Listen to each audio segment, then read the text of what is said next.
안녕하십니까. 리나쌤과 시스템 사고 뽀개기 84번째 시작하겠습니다. 제가 학교에 복귀하고 학년 초라서 매우 바쁘게 생활을 하고 있습니다. 그리고 이 시스템 사고를 적용한 교육과정을 운영하고 이 결과를 여기 유튜브에 해보고자 하고 있는데요. 아직 학기 초라 적극적인 본격적인 적용을 아직 못하고 있습니다. 지난주에 한 가지 그 친구 만들기 게임을 시도는 했습니다. 근데 아직 아이들과 더 뭔가 해야 할 활동이 있어서 그 활동을 이제 마무리하고 나면 그 결과를 이제 안내를 해보도록 하겠습니다. 그래서 오늘은 기후변화 플레이북 16번째 게임인 생존 게임에 대해서 말씀드려 보겠습니다. 여기 그림이 이제 이 책에 나와 있는 이제 그 그림이 되겠습니다. 그래서 이 생존 게임의 핵심 문장은 상자박사고는 상생 해결책을 만들 수 있다라고 돼 있죠. 그래서 틀에 박힌 사고가 아니라 뭔가 창의적인 사고를 할 수 있게끔 자극하는 그런 게임이 되겠습니다. 그래서 여기 보면은 아이들이 이렇게 끈으로 둘러싸여 있는 곳에 안에 들어가 있죠. 그래서 여기 같은 경우는 두 명이 있고 여기 이제 다섯 명의 아이들이 있습니다. 여기 오른쪽에 이 게임을 여는 문장 한번 보겠습니다. 금융 위기는 각자가 금융 자산의 한계를 넘어서 살았기 때문에 발생한다. 기후 위기는 인류가 지구 자산의 한계를 넘어서 살고 있기 때문에 발생한다. 이보 더부르라는 전임 기후변화에 관한 유엔 기본 협약 기구의 사무총장님께서 말씀하신 것인데요. 네, 우리가 인간 생존에서 좀 자신의 한계를 넘어서, 그러니까 그 생존에 필요한 기본적인 것을 넘어서 좀 과하게 우리가 낭비하면서 살고 있는 경향이 있죠. 그래서 지금 이 기후 위기가 발생하고 있다고 이야기하는 것으로 생각합니다. 실제로 그렇죠. 아프리카나 빈국의 사람들은 그렇지 않지만 선진국, 우리나라를 비롯한 선진국에서는 사실 인간의 필요한 욕구를 넘어서는 욕망을 자극하고 더 나아가 탐욕스러운 그러한 생활을 하고 있는 것으로 저는 보고 있습니다.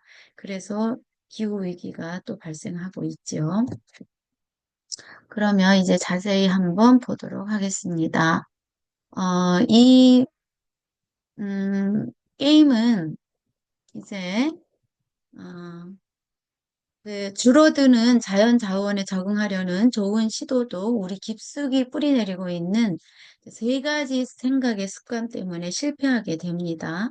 그러니까 뭔가 잘해 보려고 하지만 이 세 가지 생각 때문에 실패를 한다는 것이죠. 이것은 이 사고방식이 복잡한 문제에 대한 우리의 태도를 만드는 것이죠. 첫째, 사람들은 자원을 나누는 것에 관해서 생각하거나 말하는 것을 꺼리며 이런 생각을 하죠. 저 사람이 많이 가져가면 나는 덜 가지게 될 거야. 둘째, 사람들은 문제가 많이 알려지게 될 때까지 그 문제를 외면하는 것을 선호하며 이런 생각을 합니다. 내 눈에 보이면 그때서야 뭔가 할 거야. 셋째, 사람들은 과거의 성공에 빠져서 이런 생각을 합니다. 그 방식이 이전에 먹혔으니까 이번에도 괜찮을 거야. 그래서 이 게임을 통해서 이런 세 가지 태도에 대해서 성찰할 수 있는 계기가 되겠습니다. 그래서 이렇게 우리 마음속에 깊숙이 내리고 있는 이러한 태도에 대해서 다시 한번 반성해보는 그러한 기회가 되겠습니다. 그 게임 준비는 인원은 10명에서 30명 정도가 되겠고요. 시간은 15분에서 30분 정도, 그리고 공간은 교실 가운데 책상을 밀고 이제 나오는 넓은 공간이면 되겠고요. 준비물은 이제 끈으로 여러 모양의 원을 만들어야 합니다. 한 명당 3m 길이로 준비를 합니다. 만약에 아이들이 20명이면 60m 정도의 길이 끈이 필요하겠죠. 그래서 1인용, 2인용, 3인용, 5인용, 10인용 해서 각각 다양한 크기의 원을 준비해서 이제 바닥에 놓습니다. 그래서 끈을 잘라서 끈을 이제 이어서 이제 동그란 모양을 하면 되겠고요. 1인용 작은 크기의 원을 이제 제일 많이 만들고요. 이제 2인용, 3인용 이제 그 들어갈 수 있는 원의 크기가 커질수록 이제 개수는 적게 합니다. 원의 개수는 참가자 수보다 많게 만들고요. 그래서 게임 진행을 합니다. 1단계. 사람들은 원에 두 발을 모두 들여놓아야 한다는 것이 룰이 되겠고요. 끈이 발에 닿게 하면 안 되고요. 30초마다 자리를 바꾸어서 다른 원으로 들어가게 해야 합니다. 여러분이 서 있는 공간이 중요한 자원이라고 생각하라고 강조하고요.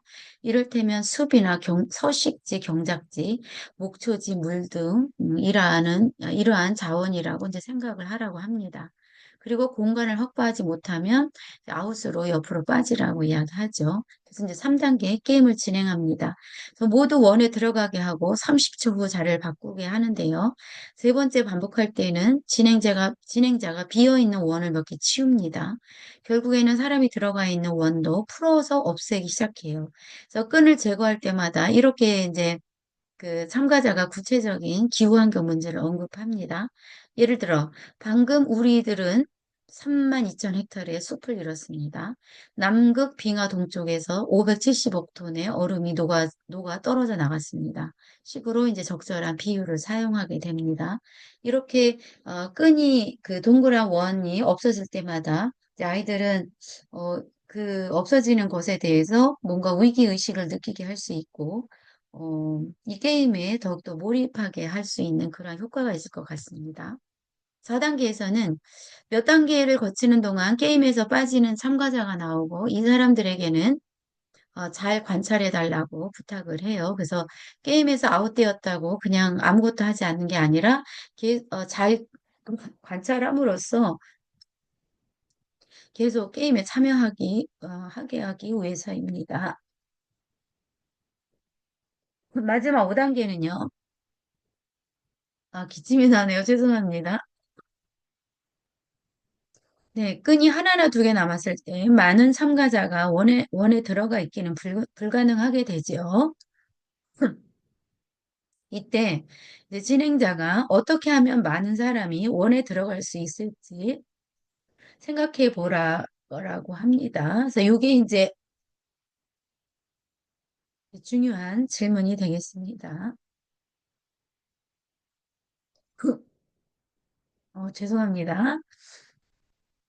게임의 룰은 두 발만 원안에 놓기입니다. 그러면 몇몇은 그럼 누워서 발만 들여놓아도 되냐고 묻게 되겠죠. 그래서 금지하지 않은 것은 허락된 것이라고 안내를 하고요.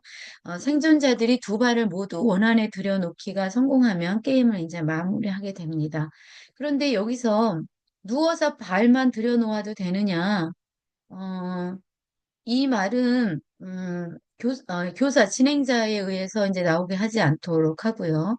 참가자 아이들이 이제 고민에 의해서 아이들과 같이 의논해서 이제 나오게끔 그렇게 진행을 하는 것이 중요합니다.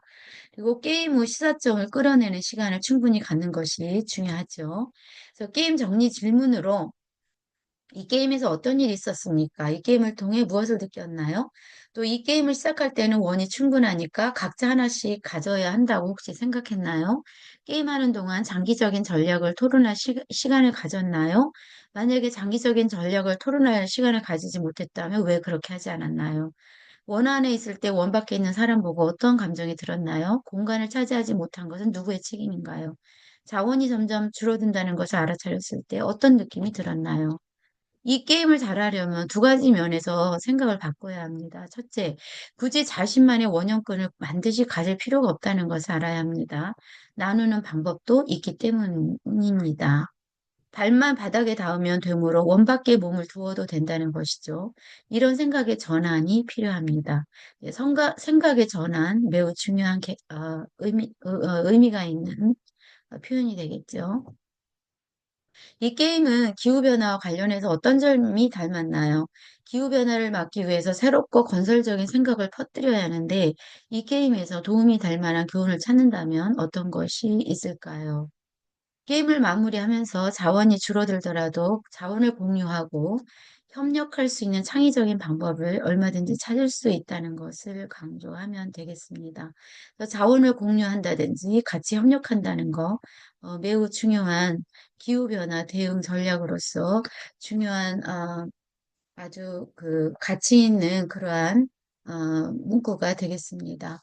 그래서 이 게임을 통해서 아이들은 이 기후 변화를 대응하는 데 있어서 상자 밖에 새로운 창의적인 사고를 함으로써 같이 상생할 수 있는 해결책을 만들어낼 수 있다라는 그러한 경험을 할 수가 있습니다. 네, 중간에 기침을 해서 양해 부탁드립니다. 네, 시청해 주셔서 감사합니다. 이상 마치겠습니다.